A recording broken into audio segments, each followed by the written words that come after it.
ترك المراء وإن كان محقا وأنا زعيم ببيت في وسط الجنة لمن حسن خلقه.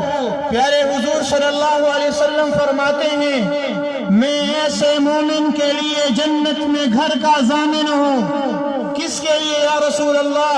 فرمایا مظلوم ہونے کے باوجود خود جا کر ظالم سے معافی مانگے.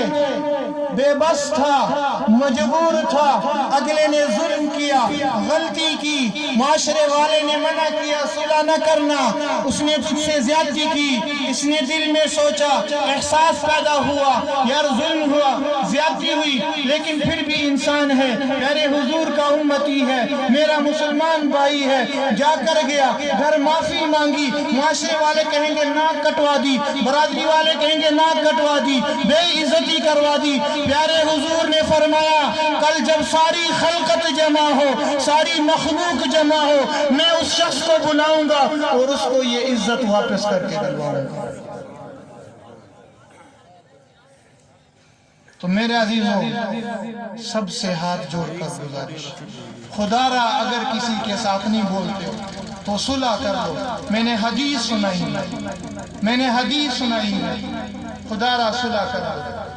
دو بھائیوں کا اگر مسئلہ ہے تو اس مسئلے کو حل کرو، بہن کے ساتھ مسئلہ ہے تو اس مسئلے کو حل کرو، برادری میں کسی کے ساتھ مسئلہ ہے تو صلح کرو.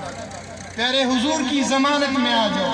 آج سیاسی اگر کوئی یہاں کے کوئی دعویٰ کر دے اور ہمیں خوشخبری سنا دے، دل ہر کسی کا مطمئن ہوگا.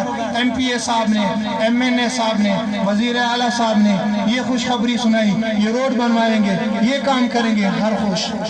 لیکن ان کے وعدوں کا پتہ نہیں چلتا. یہاں وہ ذات وعدہ کر رہی ہے جو حق اور سچ ہے کہ میں جنت میں گھر لے کے دوں گا جو مظلوم ہو کر بھی معافی مانگے، جو مظلوم ہو کر بھی معافی مانگے. میں جنت میں گارنٹی. اور مین مارکیٹ، بازار میں مین مارکیٹ کی قیمت زیادہ ہوتی ہے، یہاں حدیث کے الفاظ ہے انا زعیم ببیت فی وسط الجنہ، میں جنت کی مین مارکیٹ میں جنت میں گھر لے کے دوں گا وہ شخص جو مظلوم ہو کر بھی معافی مانگے. تو نیت کرتے ہو؟